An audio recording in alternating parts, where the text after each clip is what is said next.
다 함께 묵도드리겠습니다.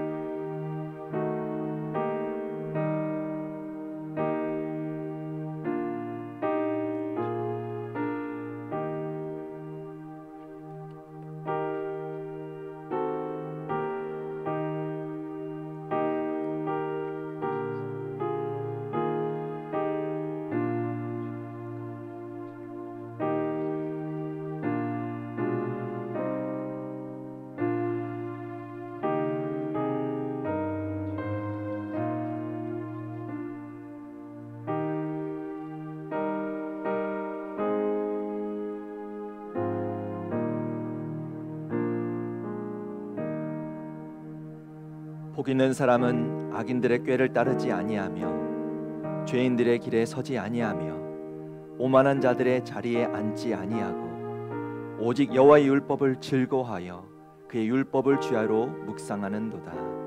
아멘.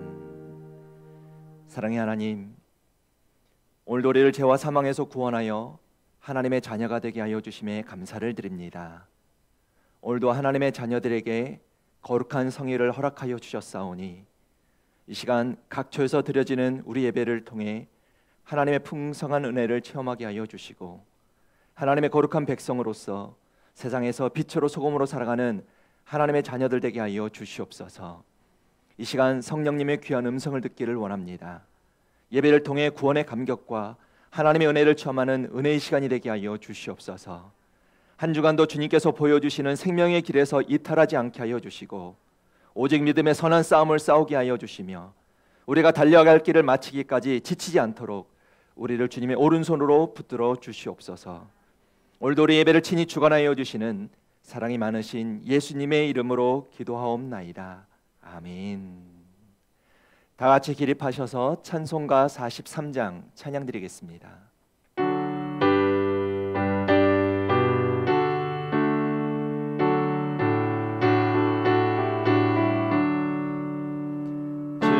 즐겁게 안식할 날, 반갑고 좋은 날, 내 맘을 평케하니 즐겁고 기쁜 날, 이 날에 천하 만민 다 보좌앞에서 참되신 삼위일체 다 찬송 부르네. 이 날의 하늘에서 새 양식 내리네. 성회로 모이라고 종소리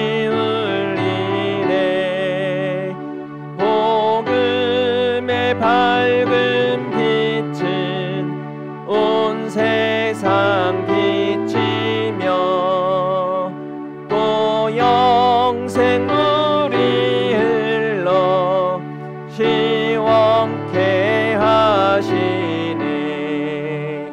이 주일 지킴으로 새 은혜 입어서 영원히 쉬는 곳에 다 올라갑시다.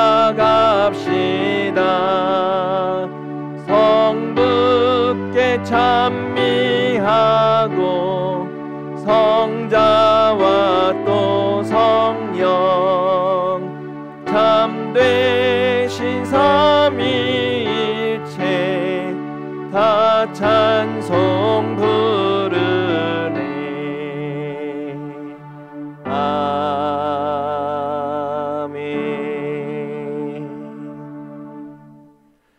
교동문 117번입니다.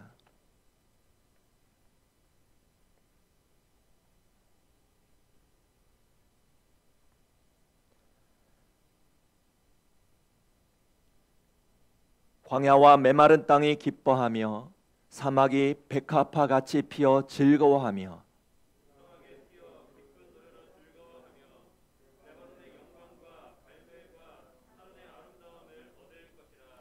그것들이 여호와의 영광 곧 우리 하나님의 아름다움을 보리로다.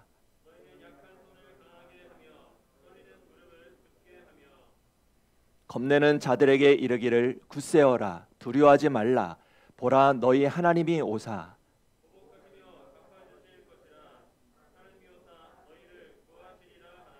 그때 맹인의 눈이 밝을 것이며 못 듣는 사람의 귀가 열릴 것이며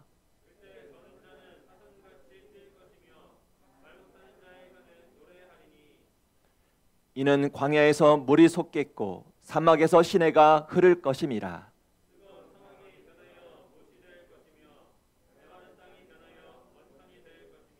승냥이 눕던 곳에 풀과 갈대와 부들이 날 것이며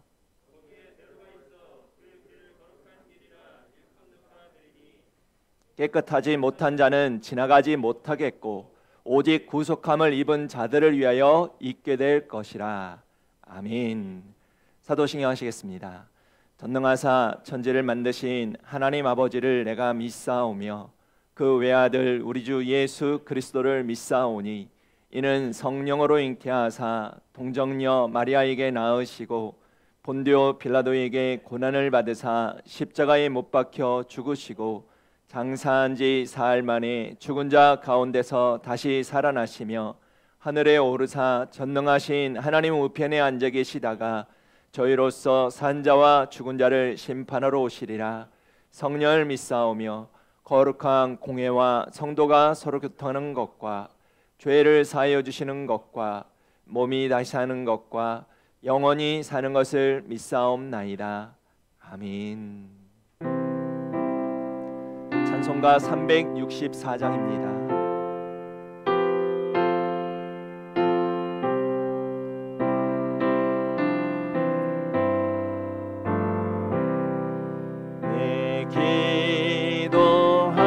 기도하는 그 시간 그때가 가장 즐겁다.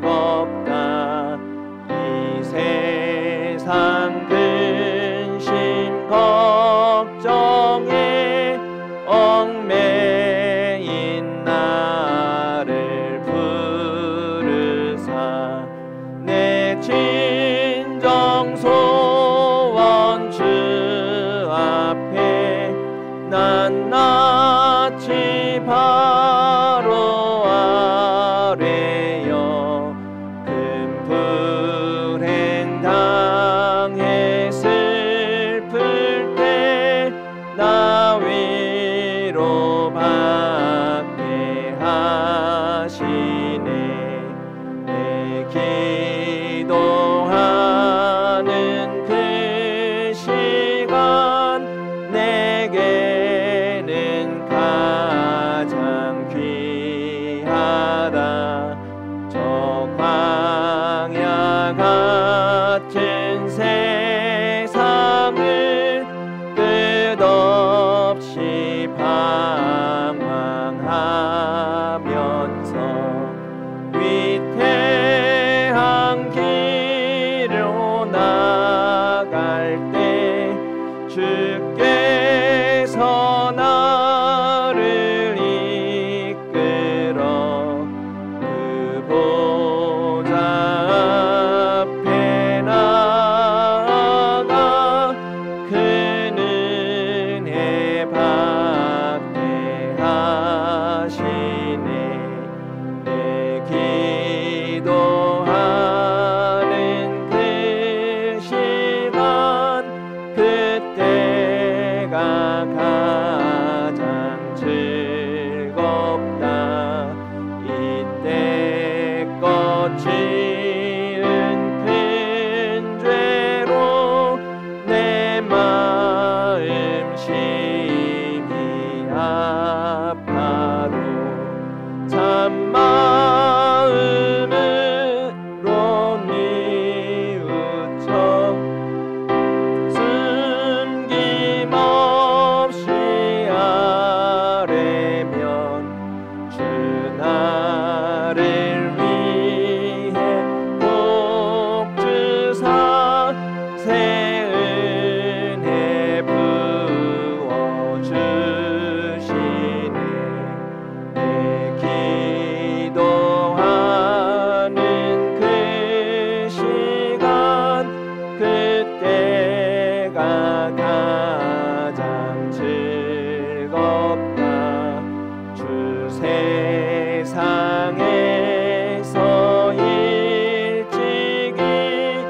저 요란한 높이 하여 빈들에서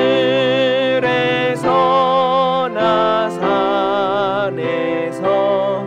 온 밤을 세워 지내사 주 예수 친히 기도로 큰 본을 보여주셨네.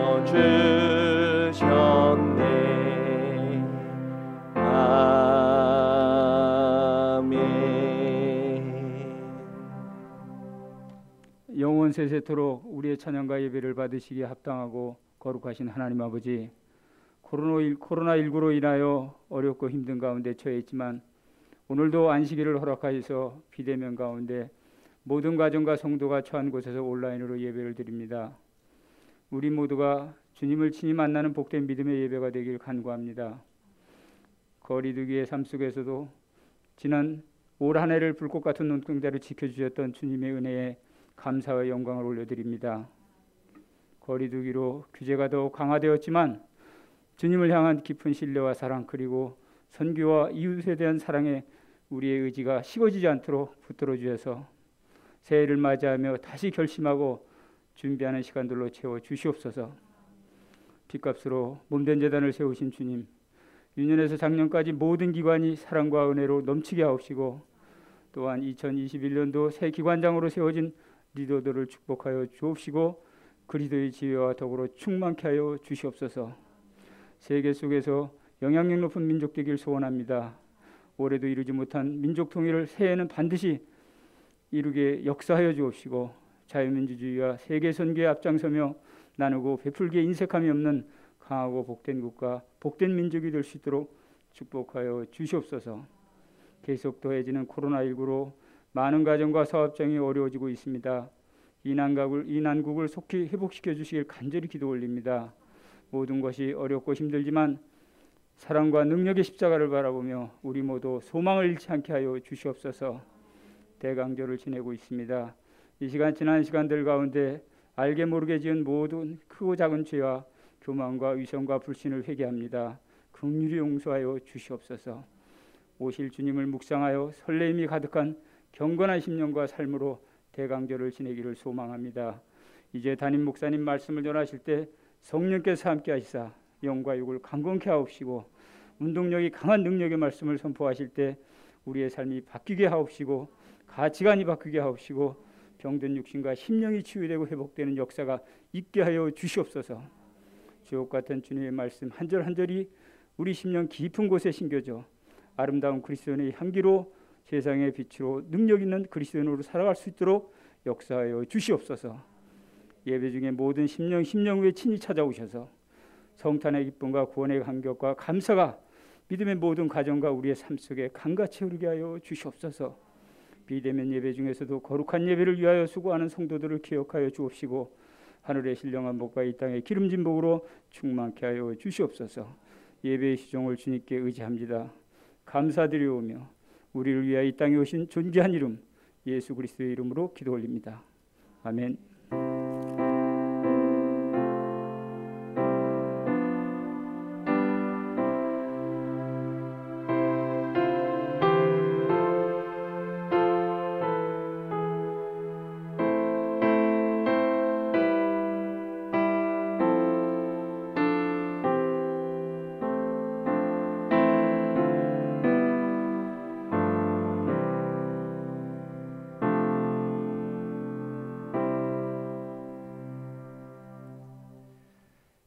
교회 소식을 전해드리겠습니다. 오늘 주일 예배는 수도권 사회적 거리두기가 2.5단계로 상향 조정됨에 따라 각 가정에서 비대면 온라인으로 영상 예배를 드립니다. 주일학교와 청년부 예배 포함되겠습니다. 온라인 영상 예배는 유튜브에서 만석중앙교회를 입력하신 후에 주일 오전 11시에 가족들과 함께 영상 예배를 드리시면 되겠습니다. 영상 예배를 위한 가이드가 있습니다. 온라인으로 영상 예배를 드릴 수 있는 환경을 만들어 주시길 바랍니다. 함께 예배드리는 자녀가 있다면 온라인 상황을 잘 안내해 주시고, 가능한 한 구별된 장소에서 예배를 드려주시길 바랍니다. 마음과 정성을 다해 예배를 드려주시길 바랍니다. 또한 정성을 다해 준비한 예물은 아래 온라인 계좌로 보내주시면 되겠습니다. 정부의 완화된 조치가 있을 때까지 주중에 드리는 새벽 기도회와 수요 저녁 예배 그리고 금요 기도회는 드리지 않습니다. 다음 주 12월 20일 주일 예배 또한 온라인 영상 예배로 드리겠습니다. 코로나19 사태로 인한 어려움이 속히 해결될 수 있도록 함께 기도해 주시기를 바랍니다. 내년 1인 1사역 신청과 성정 꽃원근 신청은 대면 예배 재개 시 다시 신청을 받도록 하겠습니다. 12월 달을 위한 중보 기도 제목이 있습니다. 코로나19로 인한 어려움이 속히 종식되어 나라가 평온을 찾게 하시고 하나님의 선하신 창조 질서가 이 땅에 임하게 하옵소서. 성탄의 기쁨과 은혜가 우리에게 가득하게 하시고 이 땅에 하나님의 평강이 임하게 하소서. 한 해를 감사로 잘 마무리하게 하시고 2021년 새해를 소망 가운데 잘 준비하게 하소서. 이와 같은 기도 제목을 위해서도 각 처소에서 함께 중보해 주시면 감사하겠습니다. 오늘 우리에게 주시는 하나님의 말씀을 함께 나눠봅니다. 하나님의 말씀은 야고보서 5장 13절에서 18절까지 말씀입니다. 제가 가지고 있는 신약성경 375페이지에 있는 야고보서 5장 13절에서 18절까지 말씀을 한 절씩 나눠보겠습니다. 13절 제가 먼저 읽겠습니다. 너희 중에 고난당하는 자가 있느냐? 그는 기도할 것이요 즐거워하는 자가 있느냐? 그는 찬송할지니라.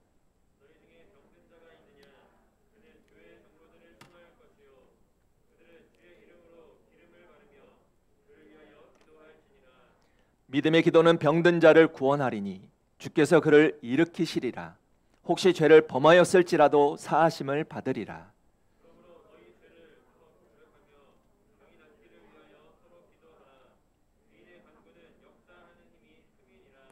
엘리야는 우리와 성정이 같은 사람이로되 그가 비가 오지 않기를 간절히 기도한즉 3년 6개월 동안 땅에 비가 오지 아니하고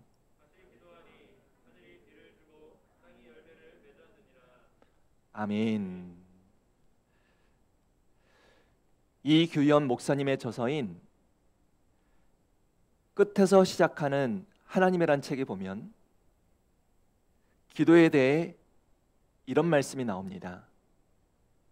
기도는 절망을 거부하는 행동입니다. 기도는 어떤 위기 속에서도 성급하게 결론을 내리지 않고 가능성의 문을 여는 것입니다. 문제가 발생했을 때 떠드는 사람은 많습니다. 책임을 떠넘기거나 희생양을 세워 공격하는 사람은 많습니다. 손가락질을 하는 사람도 많습니다.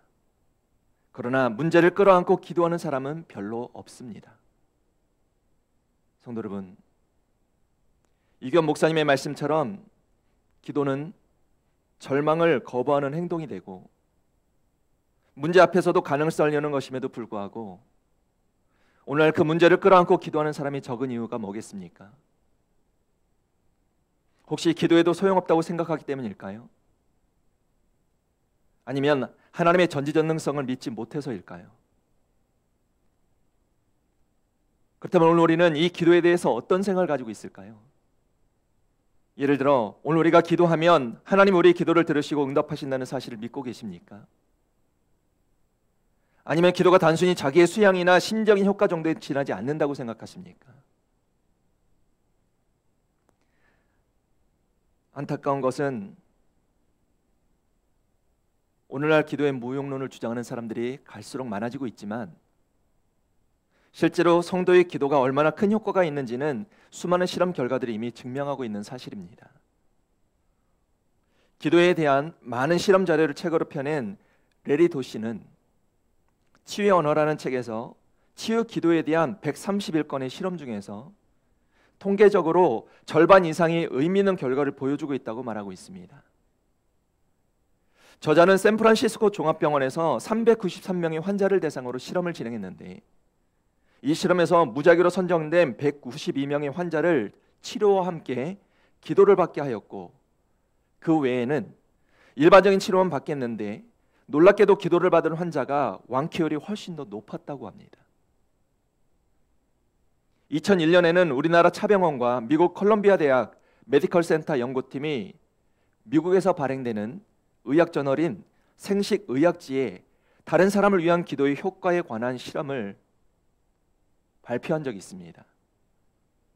실험 결과는 미국 등 멀리 떨어진 곳에 기독교 신자가 시험관 아기 임신을 위해 차병원을 찾은 환자의 사진을 놓고 기도하게 함으로써 기도받지 않은 환자에 비해 임신 성공률이 26%에서 50%로 무려 2배나 높아졌다고 밝혔습니다. 성도 여러분, 이와 같은 실험이 의미하는 것이 무엇이겠습니까? 기도는 세상 사람들이 말하는 단순한 주술적인 행위나 심리적인 효과를 위한 일종의 종교 행위가 아니라는 것입니다. 기도는 실제적인 효과가 있다는 사실을 여러 실험 결과를 통해서 입증하고 있는 사실입니다. 즉 오늘 우리가 하나님께 드리는 믿음의 기도는 단순한 마음의 평안을 얻기 위한 종교적인 형식이 아니라는 것입니다. 믿음의 기도에는 놀라운 능력이 나타납니다. 어떤 능력입니까? 믿음의 기도는 불가능한 것을 가능하게 하는 힘이 있습니다. 우리가 눈물로 기도하면 기도는 우리 눈물을 멈추게 해줍니다. 우리가 고통 가운데서도 기도하면 하나님은 그 고통을 기쁨으로 바꾸어 주십니다. 우리가 믿음으로 기도하면 질병이 치유되고 마음이 회복되며 가정이 행복해집니다. 더 나아가 기도하는 사람은 존경을 받게 되고 신뢰받는 자가 됩니다. 사람이 기도하지 않고 일하면 자기 능력만큼 일하게 되지만 믿음으로 기도하고 일하면 하나님께서 역사하시고 일하시는 것입니다. 결국 믿음의 기도는 단순히 자기 마음의 평강을 얻기 위한 수단이 아니라 하나님이 주시는 놀라운 축복과 능력의 통로가 된다는 사실을 기억해야만 합니다. 그래서 오늘 성경을 보시면 야고보 사도가 당시 초대교회 성도들에게 이 기도를 강조하면서 말씀하고 있는 것이 있습니다. 뭐라고 말씀합니까? 오늘 본문 15절 16절 보시길 바랍니다. 믿음의 기도는 병든 자를 구원하리니 주께서 그를 일으키시리라. 혹시 죄를 범하였을지라도 사하심을 받으리라. 그러므로 너희 죄를 서로 고백하며 병이 낫기를 위하여 서로 기도하라. 의인의 간구는 역사하는 힘이 큼이니라 있습니다. 무슨 말씀입니까? 믿음의 기도는 사람이 생각하지 못하는 놀라운 치료와 회복의 역사를 가져오게 된다는 것입니다. 그렇습니다, 성도 여러분. 오늘도 믿음의 기도에는 놀라운 역사가 있습니다. 불가능한 일을 가능하게 하는 놀라운 힘이 있습니다. 그렇다면 오늘 우리가 이 믿음의 기도를 통해 하나님의 놀라운 은혜를 체험하려면 어떻게 해야 할까요? 오늘 우리의 기도가 능력 있는 믿음의 기도가 되게 하려면 잊지 말고 기억해야 될 것이 있습니다. 오늘 우리에게 주신 말씀의 제목입니다. 말씀의 제목은 우리의 기도가 능력 있는 믿음의 기도가 되려면입니다. 크게 두 가지가 있습니다. 우리의 기도가 능력 있는 믿음의 기도가 되게 하려면 첫째, 우리에게 닥친 고난의 문제들도 기도로 해결할 수 있음을 믿어야 한다는 것입니다. 오늘 본문 13절에 이런 말씀이 나옵니다. 너희 중에 고난 당하는 자가 있느냐? 그는 기도할 것이요 있습니다. 무슨 말씀이겠습니까? 이 말씀은 우리 인생의 고난의 해결자가 바로 우리 하나님이시고 그 고난의 해결 방법이 바로 기도라는 사실을 밝혀주신 것입니다. 즉 우리가 하나님께 드리는 믿음의 기도가 바로 우리의 모든 고난의 문제를 해결하고 그 문제를 푸는 열쇠가 된다는 것입니다. 예수님께서도 분명히 말씀해 주셨습니다. 요한복음 15장 7절에 보시면 너희가 내 안에 거하고 내 말이 너희 안에 거하면 무엇이든지 원하는 대로 구하라. 그리하면 이루리라 하셨습니다. 즉 우리가 주님 안에서 믿음으로 구하면 인생의 모든 문제가 해결된다는 것을 알려주신 것입니다. 그럼 우리가 해결받아야 되는 고난의 문제는 어떤 것들이 있을까요? 오늘 본문에 보시면 세 가지의 고난의 문제들이 나옵니다. 첫째는 외부적인 환경에서 오는 고난이 있습니다. 13절 말씀을 다시 보시길 바랍니다. 너희 중에 고난 당하는 자가 있느냐? 그는 기도할 것이요 있습니다. 여기 고난이란 이 말은 불행을 겪다, 고민에 빠지다, 긴장과 갈등 가운데 있다라는 의미로, 예를 들어 재정이나 인간관계와 같은 외부적인 환경에서 오는 불안함과 두려움으로 인한 고난을 말합니다. 오늘 우리에게 이런 고난들이 있다는 것입니다. 문제는 오늘날 많은 사람이 갑자기 닥친 이와 같은 인생의 고난이라는 환경 앞에 기쁨도 감사도 사라지고 삶이 우울해지며 삶의 희망도 의욕도 사라진다고 말한다는 것입니다. 그러나 하나님을 믿는 오늘 우리는 이런 갑작스럽게 닥치는 인생의 고난의 순간에도 믿음의 기도를 드려야만 합니다. 왜 우리는 믿음의 기도를 드려야 할까요? 하나님 우리에게 분명히 말씀해 주셨습니다. 시편 34편 19절 말씀에 의인은 고난이 많으나 여호와께서 그의 모든 고난에서 건지시는도다 있습니다. 즉 우리 하나님이 우리를 고난이라는 환경 가운데서 건져주시기 때문입니다. 잊지 마시길 바랍니다. 고난의 때에도 하나님 앞에 드리는 우리의 믿음의 기도는 성도들의 삶을 유익하게 만들 때가 있습니다. 성경을 보시길 바랍니다. 다니엘이 믿음 때문에 당하는 고난 속에서도 어떻게 합니까? 하나님을 향하여 원망하지 않았습니다. 삶을 자포자기하지 않았습니다. 하루 3번 정해진 시간 하나님 앞에 감사하며 기도했습니다. 즉 다니엘은 고난이라는 환경으로 무너지지 않았던 것입니다. 도리어 고난 속에서도 더욱 간절히 하나님께 감사로 기도했습니다. 그 결과가 무엇입니까? 다니엘이 사자굴에 던져짐을 당하게 되지만 몸 하나 상하지 않는 하나님의 보호와 놀라운 은혜를 경험하게 됩니다. 시편 기자는 분명히 말씀합니다. 시편 120편 1절 말씀에 내가 환난 중에 여호와께 부르짖었더니 내게 응답하셨도다 했습니다. 성도 여러분, 오늘도 우리 현실을 바라보면 절망할 수밖에 없고 자신의 문제에 집착해도 벗어날 길이 보이지 않지만 그 시간 우리가 믿음의 눈을 들어 하나님을 바라보고 기도하면 놀라운 회복의 길이 보이게 될 줄로 믿습니다. 이 사실을 잊지 마시고 혹시 여러 가지 환경으로부터 오는 고난을 만났다면 그 고난의 시간으로 무너지지 마시길 바랍니다. 더 굳건한 믿음으로 기도하여 고난의 때를 넉넉히 이기며 사는 믿음의 성도들이 되시기를 바랍니다. 두 번째, 우리가 만나는 고난의 문제가 무엇입니까? 병들 때가 있다는 것입니다. 14절에 이런 말씀이 나옵니다. 너희 중에 병든 자가 있느냐? 그는 교회 장로들을 청할 것이요 그들은 주의 이름으로 기름을 바르며 그를 위하여 기도할지니라 있습니다. 실제로 예고 없이 찾아오는 질병은 오늘 우리를 아프게도 하지만 그 질병으로 인해 많은 사람이 고통을 당하기도 합니다. 그럼 우리가 이와 같은 심각한 질병에 걸렸을 때 어떻게 해야 할까요? 모든 것을 포기할 것이 아니라 하나님 앞으로 나아가 믿음으로 기도해야만 합니다. 오늘 본문 15절을 보시길 바랍니다. 믿음의 기도는 병든 자를 구원하리니 주께서 그를 일으키시리라 있습니다. 그렇습니다. 우리가 만나는 질병이란 고통의 시간을 치료해 주시고 회복시켜 주시는 분이 바로 우리 하나님이십니다. 최선교 아나운서의 간증이 있습니다. 이분은 KBS, SBS에서 전국 노래자랑, 무엇이든 물어보세요, 생방송 행복찾기 등 유명한 프로그램의 진행자였습니다. 지금은 CTS TV의 내가 매일 기쁘게의 진행자로 귀한 사역을 감당하고 계시는데 본래 이분은 철저한 불교 신자였다고 합니다.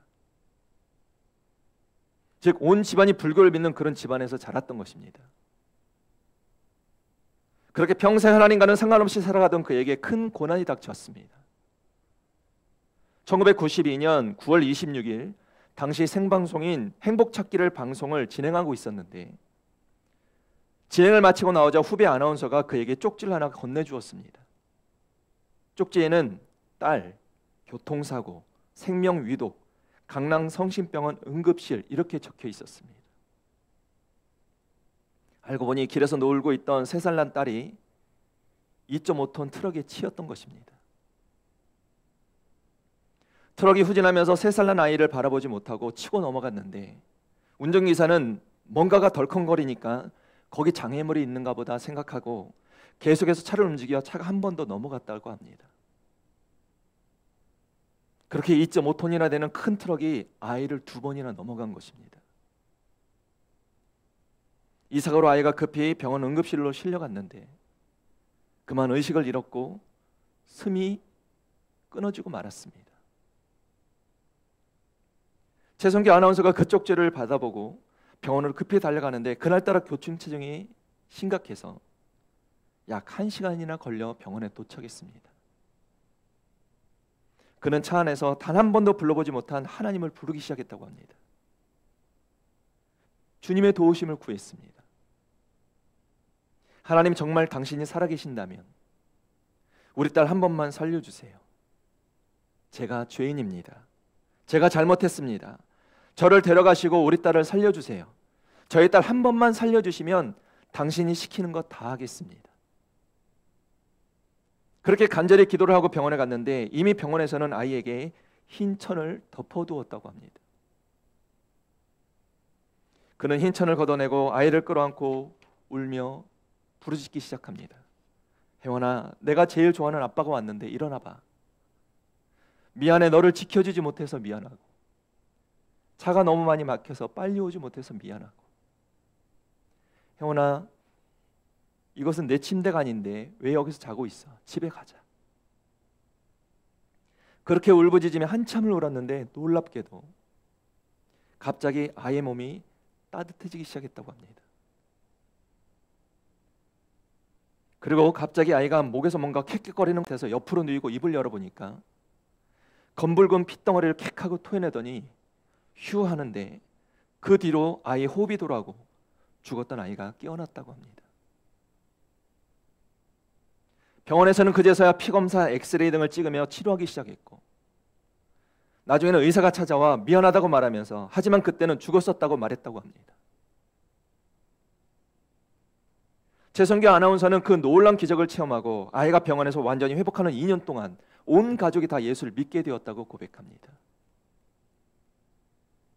그리고 최성규 아나운서는 지금도 기독교 TV에서 하나님의 은혜와 사랑을 전하는 진행자로 귀하게 쓰임을 받고 있습니다.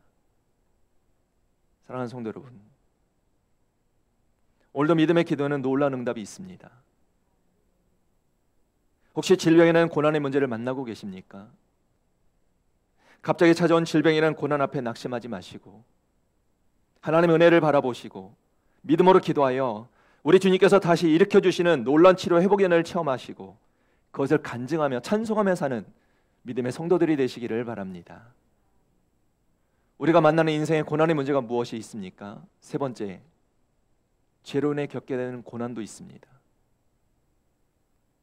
15절에 보시면 이런 말씀이 나옵니다.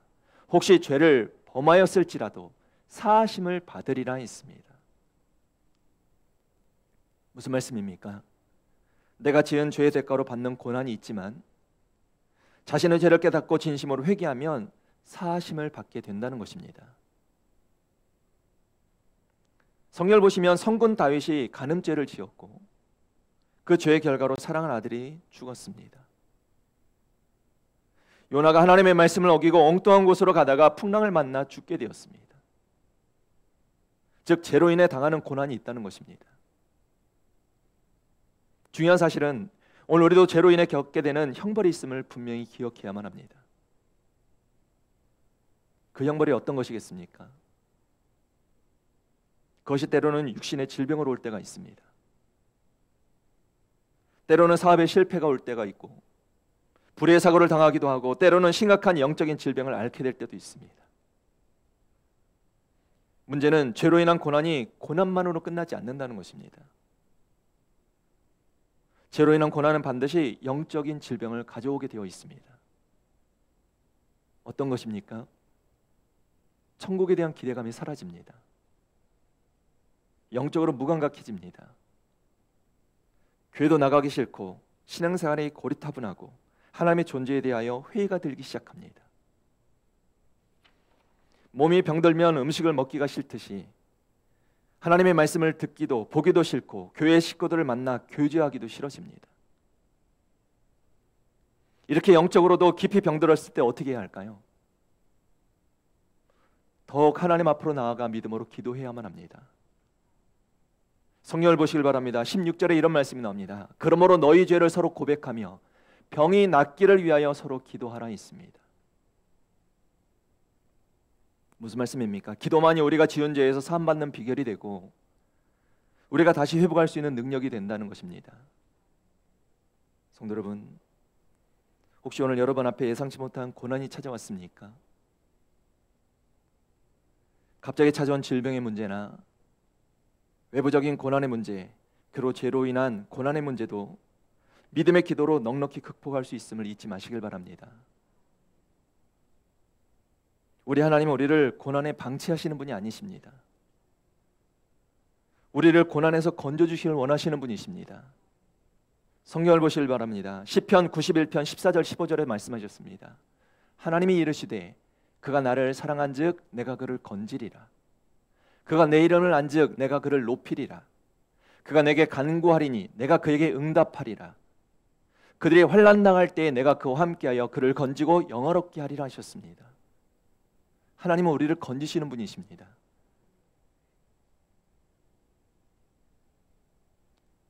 이 말씀을 잊지 마시고 오늘도 인생의 고난의 순간마다 주의 이름을 부르며 우리를 고난에서 건져주신 하나님의 놀라운 은혜를 체험하시고 그 은혜를 찬송하며 사는 믿음의 성도들이 되시기를 주님의 이름으로 축원합니다. 두 번째로, 우리의 기도가 능력 있는 믿음의 기도가 되게 하려면 능력이 나타나는 올바른 기도 방법을 알아야만 합니다. 지금 야고보 사도가 당시 초대교회 성도들에게 그리고 오늘 우리들에게 능력 있는 믿음의 기도가 나타나는 방법으로 알려주시고 있는 것이 무엇입니까? 오늘 성경에 보시면 4가지 방법이 나옵니다.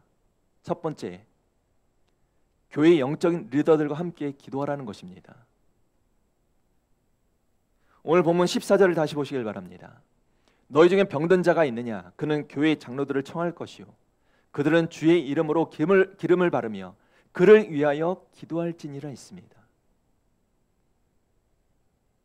여기 교회 장로들이란 오늘날의 교회 장로님들을 말하는 건 아닙니다.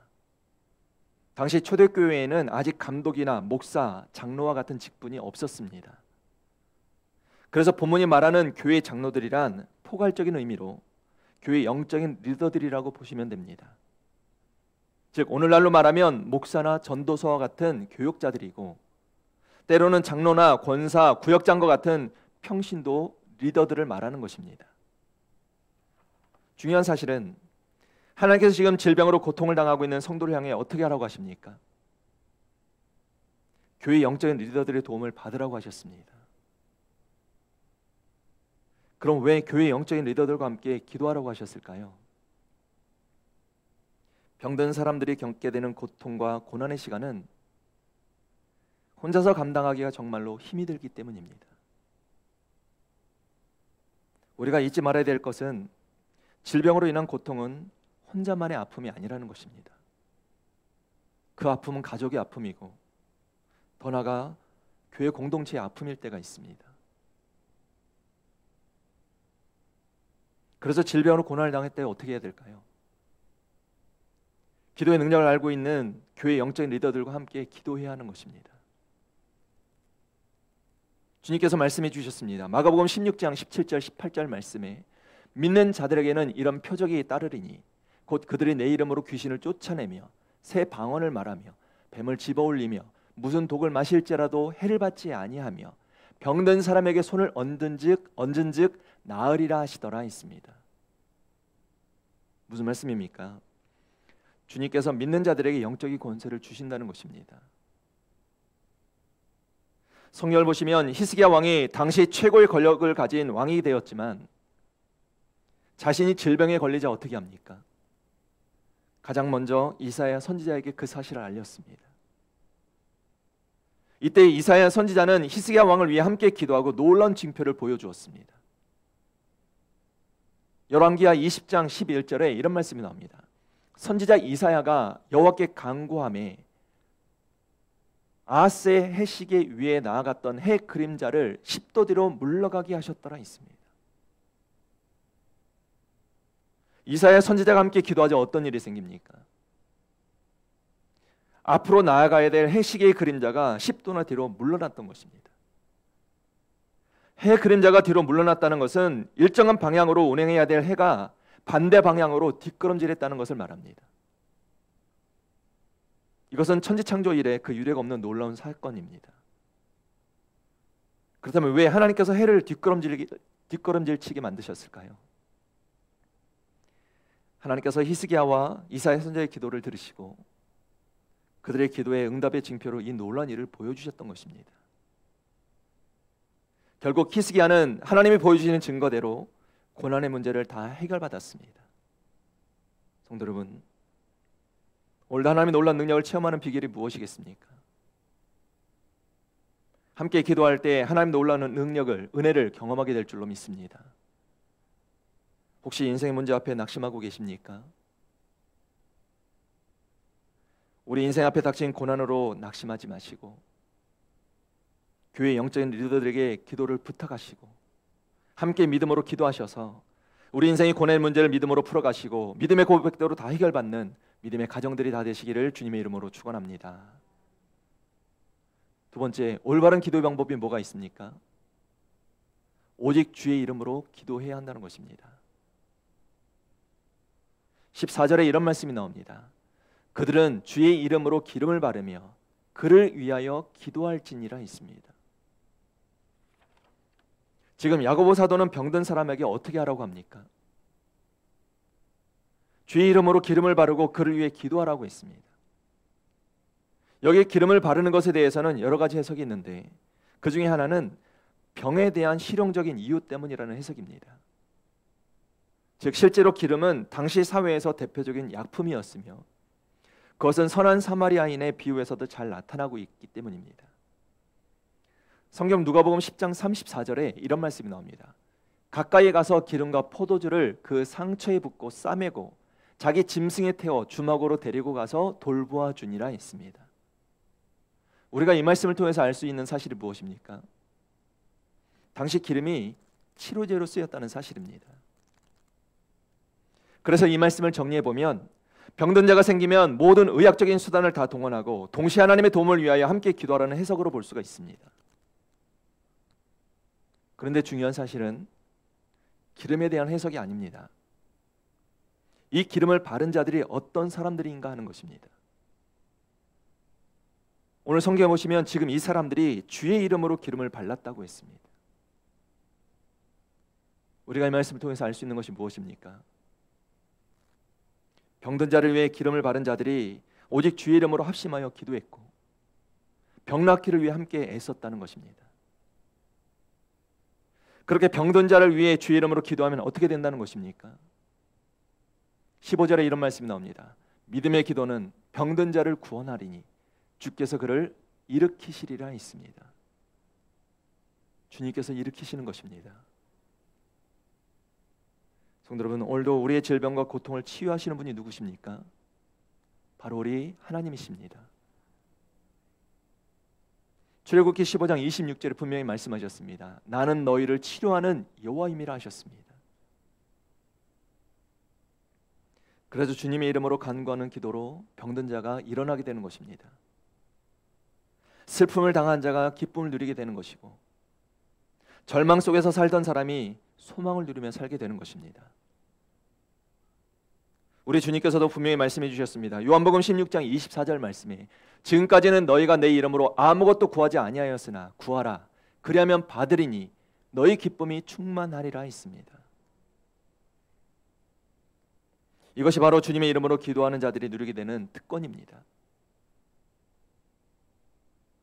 불신자들도 슬픔을 나누면 반이 되고 기쁨을 나누면 배가 된다는 말을 합니다. 그렇다면 오늘 우리는 신앙인으로서 어떤 말을 해야 하고 어떤 삶을 살아야 되겠습니까? 신앙으로 한 형제여 자매된 믿음의 성도들끼리 함께 서로 기도함으로 서로의 걱정과 근심과 고통과 괴로움을 나눌 줄 알아야만 합니다. 육체적인 문제뿐만이 아니라 가장 어려운 영적인 문제까지도 털어놓고 서로 의논하고 기도함으로 기도의 능력을 함께 체험해야 할 줄로 믿습니다. 혹시 반복되는 질병 앞에 낙심하는 분이 계십니까? 고난의 문제가 여전히 해결되지 않는다고 낙심하고 계십니까? 인생의 고난과 고통의 문제 앞에 무너지지 마시고 오늘도 주님의 이름으로 기도하여 우리가 구하는 것보다 더 많은 것으로 응답해 주시는 주님의 그 놀라운 은혜를 체험하며 찬송하며 사는 믿음의 성도들이 되시기를 바랍니다. 우리의 기도가 능력 있는 믿음의 기도가 되기 위해서는 어떤 기도를 드려야 될까요? 올바른 기도의 모습이 있습니다. 세 번째, 믿음을 가지고 기도해야만 합니다. 15절 말씀을 다시 보시길 바랍니다. 믿음의 기도는 병든 자를 구원하리니 주께서 그를 일으키시리라 했습니다. 그런데 문제는 오늘날 많은 성도들이 과연 기도한다고 병이 나을까 의심하기 시작한다는 것입니다. 의사도 고칠 수가 없다고 말하는데 과연 나을 수 있을까 의심부터 하는 것입니다. 그래서 기도하지 않습니다. 수술조차 불가능한 악성 종양을 신앙과 믿음으로 이겨낸 차인태 장로님의 간증이 있습니다. 이분은 1973년부터 1990년도까지 무려 17년 동안 장학 퀴즈를 진행하면서 스타가 된 아나운서입니다. 일주일에 연락의 프로그램 외에도 동요제, 가요제, 기념식, 대통령 취임식 등 중요 행사 진행을 맡았던 분입니다. 그런데 2009년 어느 날 40도가 넘는 고열과 함께 급성 폐렴 증상을 보였고 2주간의 진단 끝에 악성 림프 종양이라는 판정을 받았다고 합니다. 심장과 폐 사이에 꽈리 모양으로 악성 종양이 생겨서 수술조차 어렵고 수술을 하더라도 완치 가능성이 40% 정도이며 여러 차례 수술을 해야 되는 절망적인 상황에 놓이게 된 것입니다. 당연히 육신의 고통은 말로 할 수 없을 정도로 심했고 자신에 대한 원망, 서글픔, 부끄러움, 분노, 허탈, 실망, 무기력감이 자신을 짓눌렀다고 합니다. 게다가 죽음에 대한 두려움이 그를 더욱 힘들게 했습니다. 그때 이분에게 주님께서 찾아오셔서 말씀하시며 위로해 주셨습니다. 그는 평생 기도하며 더 낮은 자세로 섬기는 삶을 살겠다고 다짐하게 되는 계기가 있었다고 합니다. 이분이 절망과 고통 가운데 붙들었던 말씀이 우리가 잘 알고 있는 말씀입니다. 이사야서 41장 10절 말씀입니다. 두려워하지 말라, 내가 너와 함께함이라. 놀라지 말라, 나는 내 하나님이 됨이라. 내가 너를 굳세게 하리라. 참으로 너를 도와주리라. 참으로 나의 의로운 오른손으로 너를 붙들리라. 이 말씀을 붙잡고 기도하기 시작했을 때 그때부터 죽음에 대한 두려움이 깨끗하게 사라졌다고 합니다. 그리고 마침내 수술조차 불가능했던 종양이 떨어져 나갔다고 합니다. 그 후에도 9번의 수술을 받았지만 쉬지 않고 봉사했으며 교회를 섬겼습니다. 그를 인터뷰한 한 기자가 질병으로 고통스러워할 때마다 하나님을 원망하는 건 없습니까? 라고 질문했을 때 이분이 이런 대답을 했다고 합니다. 죽음이 늘 가까이 있었고 그런 가운데서도 주님은 저를 구원의 길로 이끌고 계셨습니다. 지금까지 제가 산 것, 누린 것, 대접받았던 것이 본래 제 모습에 비해 얼마나 부풀려지고 과장된 것인지 깨달았습니다. 사람의 힘으로 할 수 있는 것이 아무것도 없다는 것을 절실히 느낍니다. 저는 혈병 여인이 주님의 옷자락을 붙잡고 병고침을 받은 것처럼 치료하시는 예수님, 능력의 예수님을 믿습니다. 저보다 위중한 분들께 제가 조그마한 희망과 기도 제목이 되었으면 합니다. 끝까지 희망의 끈을 놓지 마십시오. 제가 원하는 것은 오직 주님과 최후에 기쁘게 마주하는 것입니다. 그 전까지 주를 증거하는 삶을 살 것입니다. 이 모든 것이 감사하고 또 감사할 뿐입니다. 라고 답했습니다. 성도 여러분, 오늘 우리도 믿음을 가지고 기도하면 치유와 회복의 놀라운 은혜를 경험하게 될 줄로 믿습니다. 믿음이 없이 기도하는 것에 대해 야고보 사도가 뭐라고 이야기합니까? 야고보서 1장 6절 7절에 이런 말씀이 나옵니다. 오직 믿음으로 구하고 조금도 의심하지 말라. 의심하는 자는 마치 바람에 밀려 요동하는 바닷물결 같으니 이런 사람은 무엇이든지 죽기 얻기를 생각하지 말라 했습니다.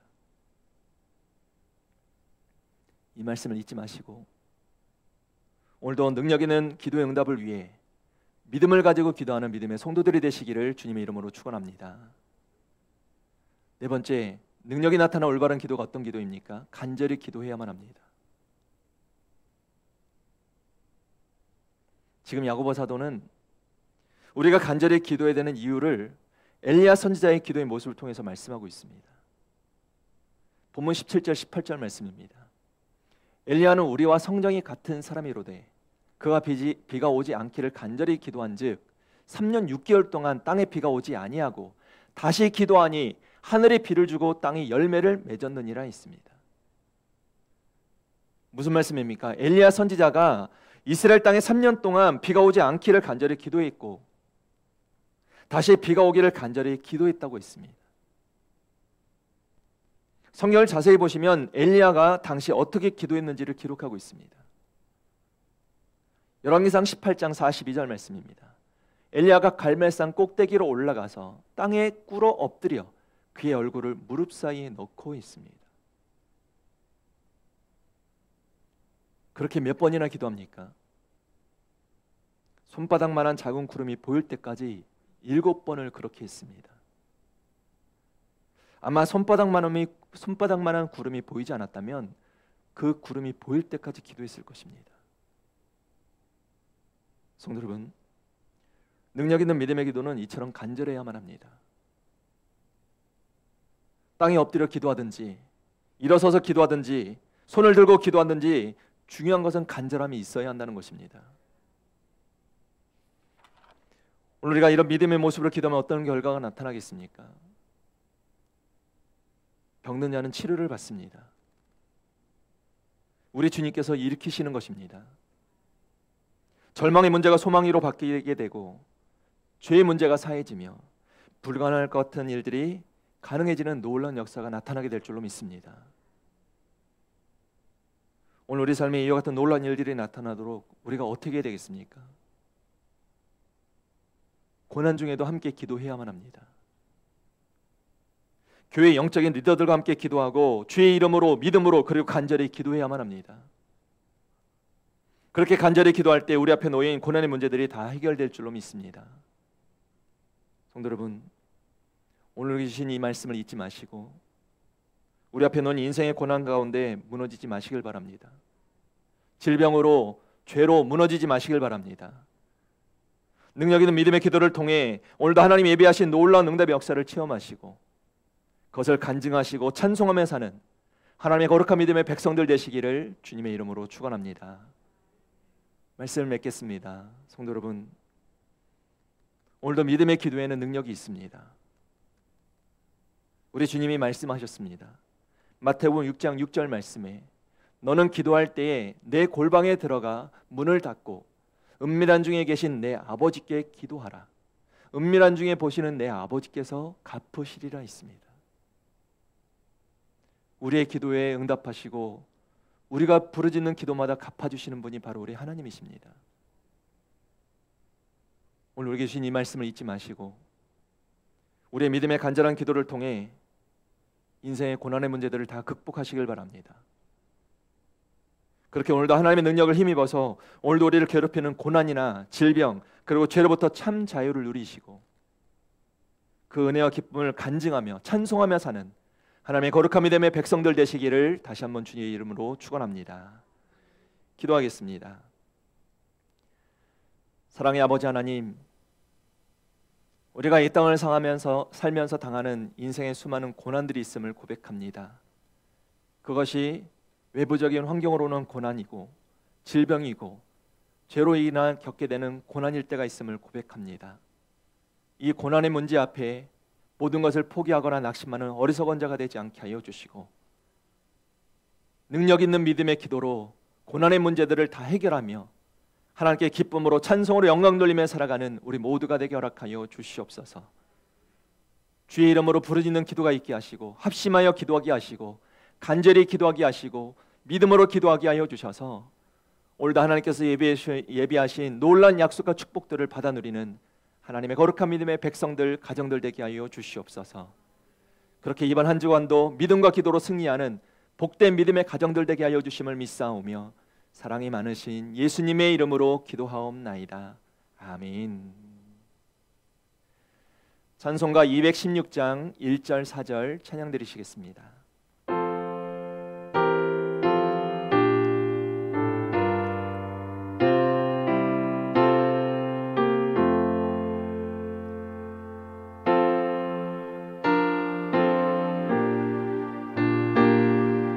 날 위하여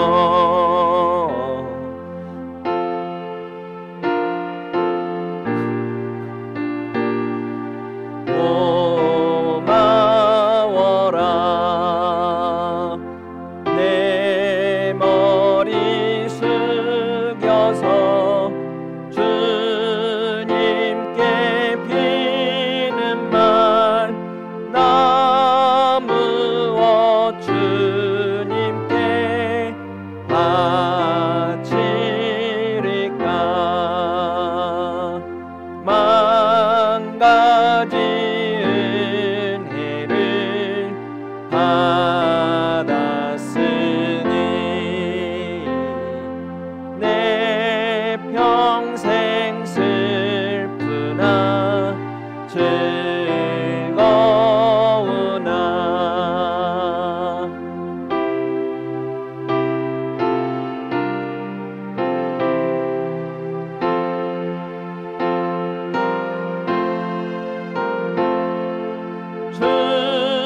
주님만 위하여 늘 살겠네.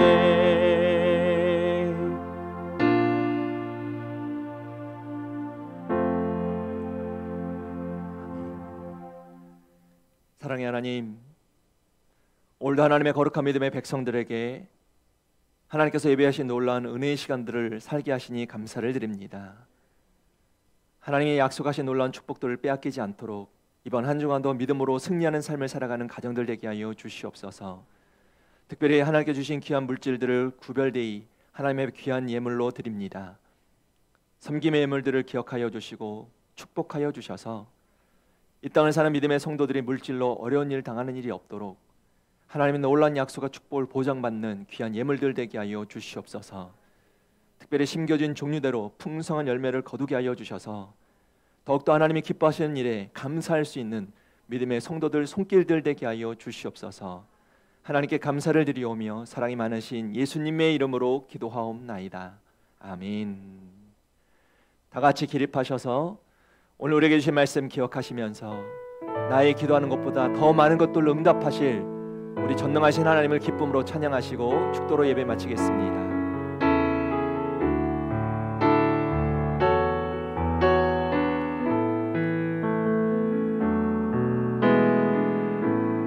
나의 기도하는 것보다 더욱 응답하실 하나님, 나의 생각하는 것보다 더욱 이루시는 하나님, 우리 가운데 역사하신 능력대로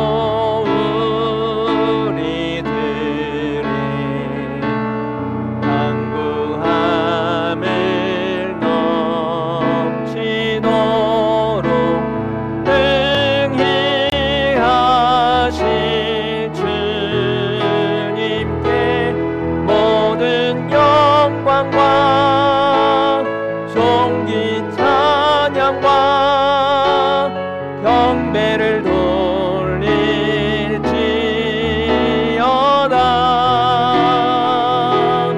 모든 영광과 존귀 찬양과 경배를 돌릴지. 모든 영광과 존귀, 모든 영광과 존귀 찬양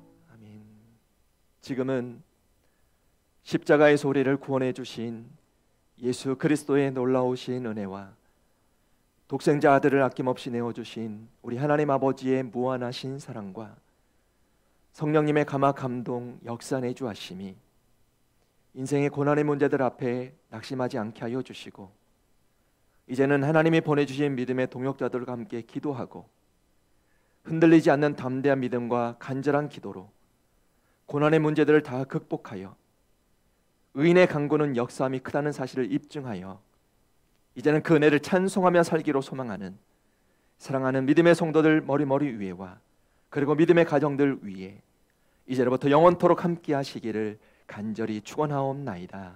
아멘.